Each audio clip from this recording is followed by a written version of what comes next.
Blessed love and peace. Moments, brief moments. Shabbat Shalom.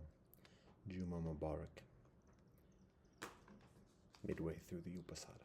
So, first joint. This is just get into it. Do it. Jesus. There is strong evidence that communicates that Jesus is a survivor of pedophilia.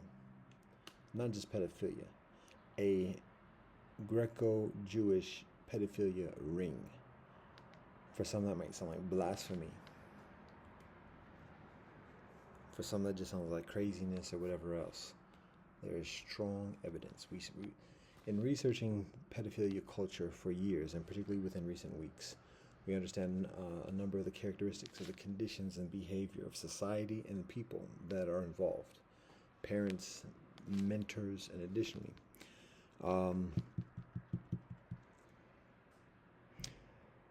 And one of the things we learn is that largely, pedophiles do not prey on children.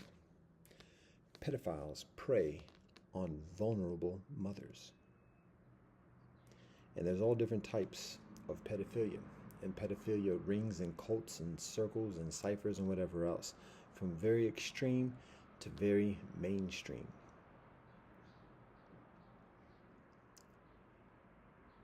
Out in the open.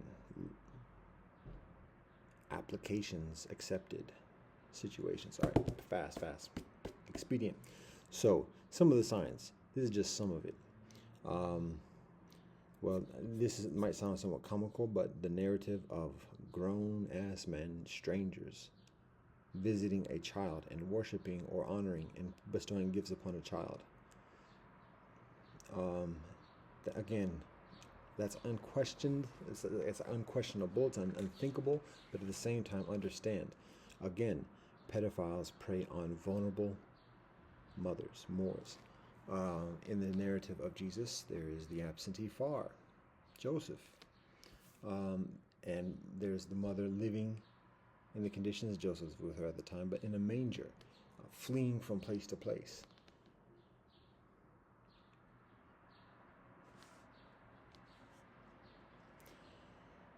Then there's no history. There's the Gospels don't say much about his childhood after birth. Mention scenarios of going to Yerushalayim for festivals in, I think it's John only, something like that.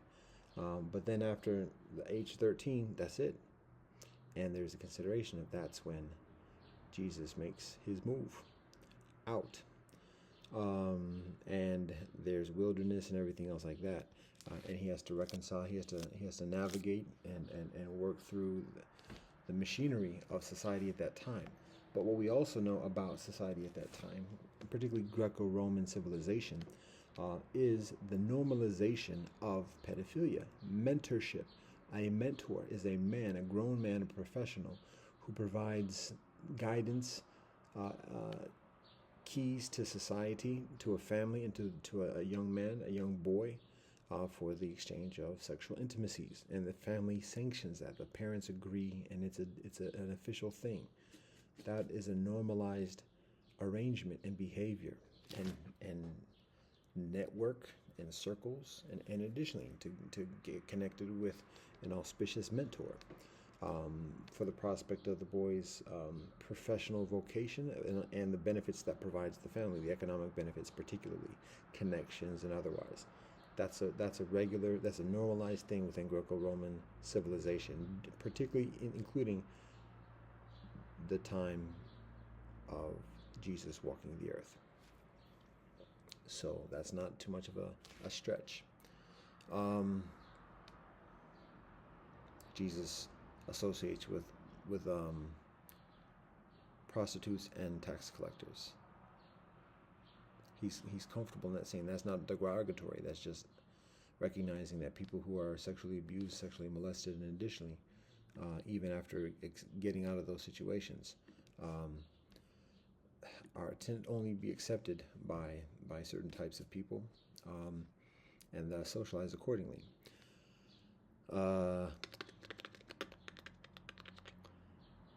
the particular thing and the important thing to recognize is that Jesus finds a truth. Jesus finds a way. One other big thing is, again, as I mentioned recently, um,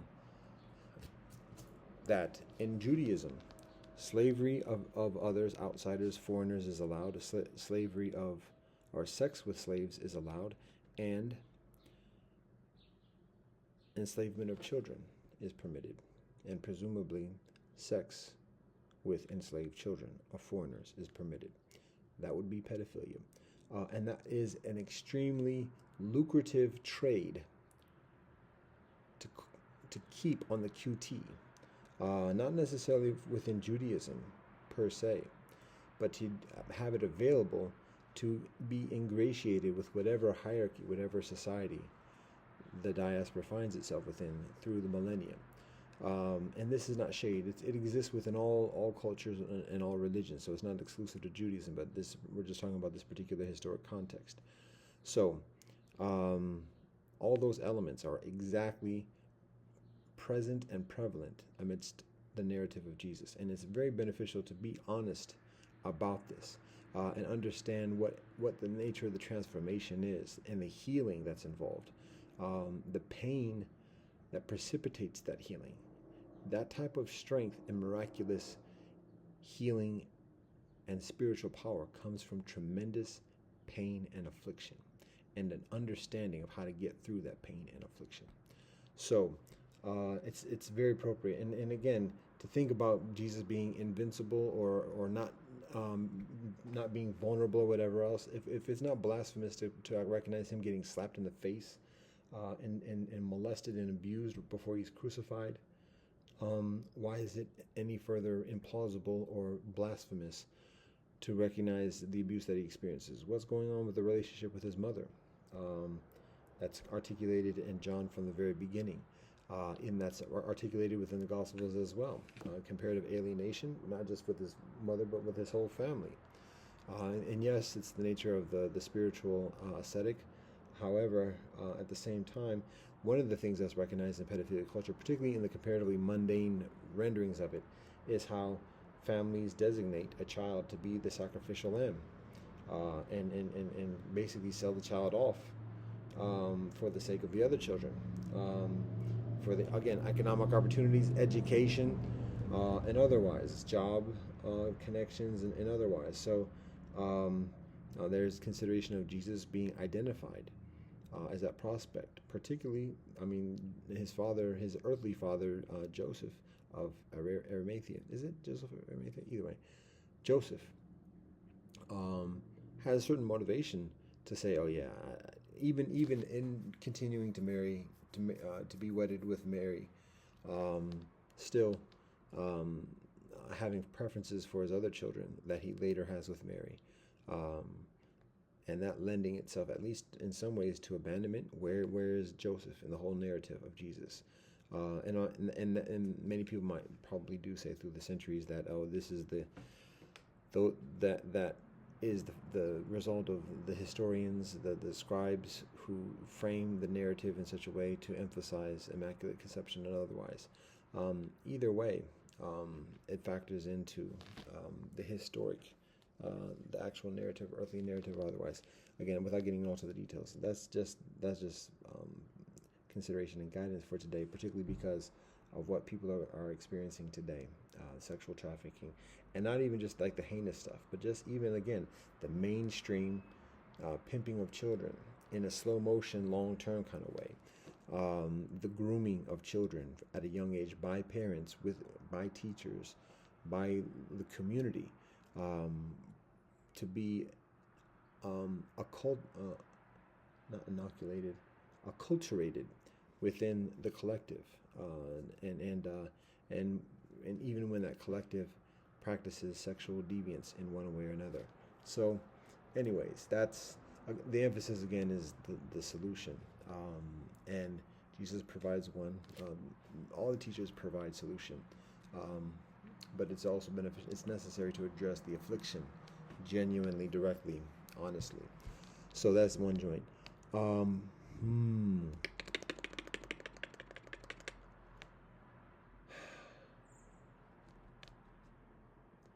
that also speaks to today, the experience of today. I mentioned again, that is a challenge, and I keep on saying it because I have yet to be told otherwise.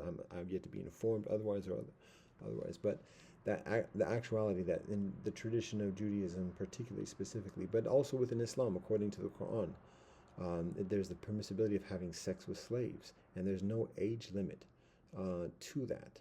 So if it's available for, like, traditionally, according to the law, the religious law, it's available today because religious law is less concerned about the earthly laws, and the earthly laws are here and there. It's not that much, but the religious laws, like the hardcore, like the definitions of righteousness itself, allows, according to specific law, specific traditions, allows for pedophilia, and sex trafficking, essentially, how it's described today, and that's very troubling. And so the thing about it is that cats aren't too worried about that. Like the kinfolk who are committing these atrocities aren't too worried about that because police are somewhat impotent, paralyzed, powerless, whatever, to do something about it, because the people who are committing it, many of the people who are committing it, are the employers of the police, the politicians, government officials, big bucks, big money people, and additionally. So the pedophile rings less concerned about the actual government law. It's actually competing with each other, and as long as, like, keeping each other at bay or whatever, not too concerned about that either. So sometimes people might have to be offered up as token criminals or whatever, and if they've fallen out of favor or whatever it is. But other than that, the pedophile rings ain't, particularly in the United States, based in the United States, operating in the United States, ain't too worried about that. And meanwhile, it affects business. It affects. I mean, gangsterism. I mean, it's just another component of the aggregate gangsterism. So,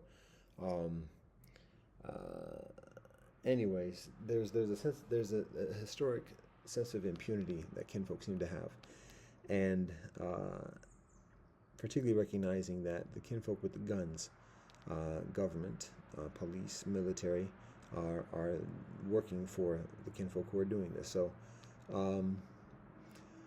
One of the things that gives pause, and I'm particularly addressing this concerning the religious communities doing this, and the mechanics of what we observe, or like the kind of blueprints that we discern, is there being an orthodoxy, and in that orthodoxy there's a periphery of less observant kinfolk, progressive, liberal, reform, whatever else. And there's basically two types of periphery. There's the violent type that's just hostile towards others outside of the community, whatever religion, ethnicity, or otherwise. And then there's like the pimp, just like the liberal, the ultra liberal. We do whatever we want: drink, smoke, have sex, whatever. And so the core orthodoxy employs through buffers, institutions, people, leadership, and additionally employs buffers to utilize the periphery according to the laws within the core, but contrary to the norms of the day, but extremely influential and lucrative in influencing geopolitics and otherwise. So pedophilia is one of those components, working with the ultra liberals through buffers. And it's allowable according to Orthodox law, to the best of my honest understanding, but can't do it directly because that's too much shade and culpability. So it's the periphery of those who are disassociated significantly with the core, but still very much connected and reliant. There's a mutuality there, and so that those kinfolk can be in big places, and can do the grime directly, whatever, with the sanctioning, cooperation, and backup from the core. So that's what we observe, and that's the contention. And again, that's what we're concerned with, because there seems to be a sense of impunity, of like, ain't nobody going to touch us because governments can't touch us, other cats can't touch us from other traditions can't touch us, da da da da da. However, it's a very limited scope because there's other games in town. Asia particularly doesn't have the same kind of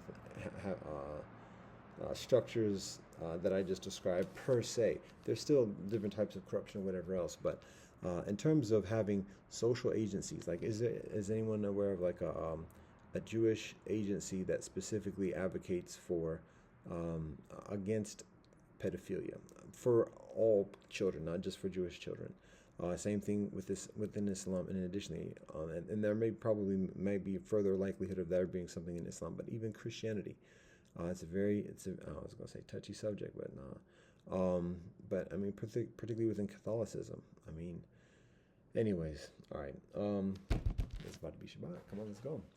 I say probably, or it's about to be. All right, finishing this up. So one thing about police, I say on a side note, as I think about it, when kinfolk think about like plots and plans and everything else like it, and that's what we're getting to with this joint as well in terms of the plots and plans, particularly concerning ourselves. Well, I guess I'll finish that and then I'll talk about the police for a second, God willing. So, point being is this: for the kinfolk that seem to have this sense of impunity and like these buffers and insulation and everything else like that, recognizing that the game is evolving, and they are established, anchored, old-time traditional entities and cliques and circles and ciphers and syndicates and cartels and otherwise around the world, that are increasingly prominent within the world and as well as within the United States, and don't have the same. I'll try to phrase this in an affirmative way. Have further availability to establishing agencies that directly speak to the suffering that people are experiencing, the acute and priority suffering that people are experiencing, like pedophilia, openly, like Seva International, the Sikhi, Buddhist, like traditional Buddhist from like Theravada, Thailand, not the Western kind of excuse for flying rainbow clouds. So. Point is that there are big pockets, there's strong organization, there's strong knowledge, there's strong autonomy from the influences and leverages and other types of games in the domestic sense, the plantation games, that is increasing competition for the status quo of today, and that semblance or that feigned sense of impunity. So there's balance, and again, it's not a utopia, and it's not all peaches and cream. But this is part of the nature of the game of today. So, police. When kinfolk talk about the police and policies concerning the police, whatever else, here's one thing. Here's a discussion, a conversation. We'll call it like a hypothetical, not hypothetical, but we'll just call it a scenario conversation, so something like that. And it goes like this. Talk about the police, and like kinfolk from our side communicate. The police, you got guns, but you don't have justice. You know that. We have justice, but we don't have guns. So, in actuality, the police aren't worried about us. We don't have guns. Police have less to worry about what we do. There are other priorities that the police got to deal with. So, and we cooperate optimally as much as possible. So that's that. Now, and at the same time, we don't have to worry about the police. Why?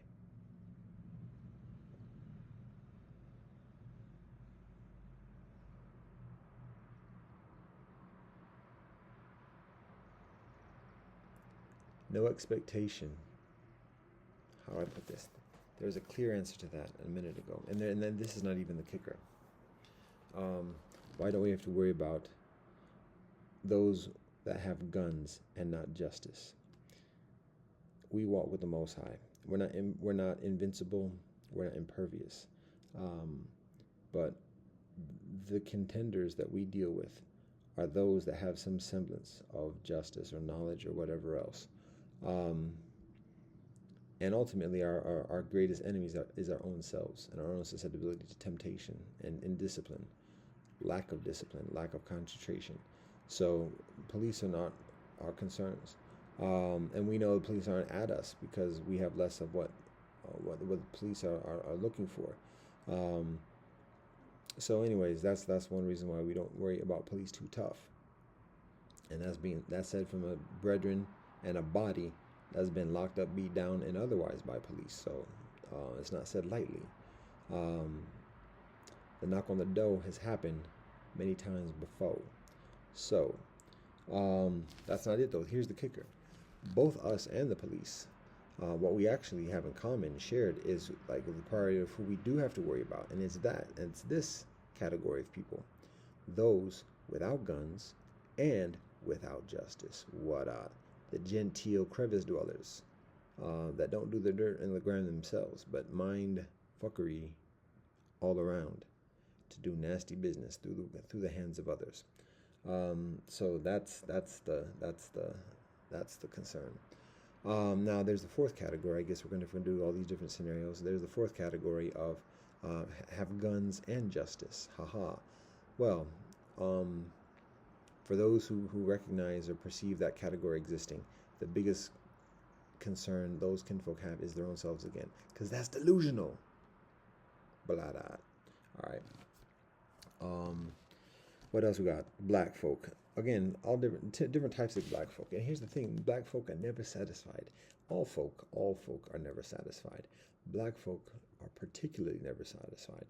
And again, I'm going on this mixed thing again, but like it's just for black folk, quote unquote, to call mixed folk not black. When we think about it, it's like, wait, hold up. That's said about every type of black folk. American black folk call Caribbean black folk not black, though they ain't black. They not us. American black folk call Latino black folk not black.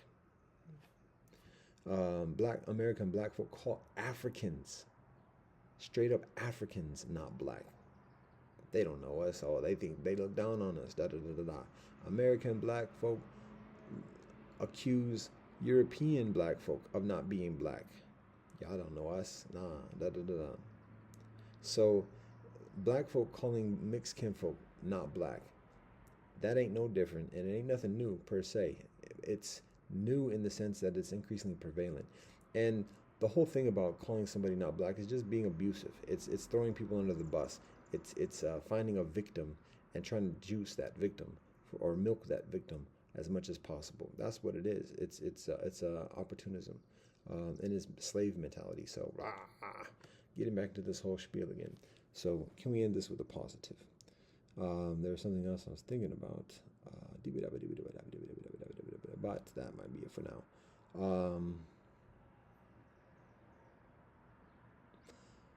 Grass is green, and we give all thanks and praise to the Most High.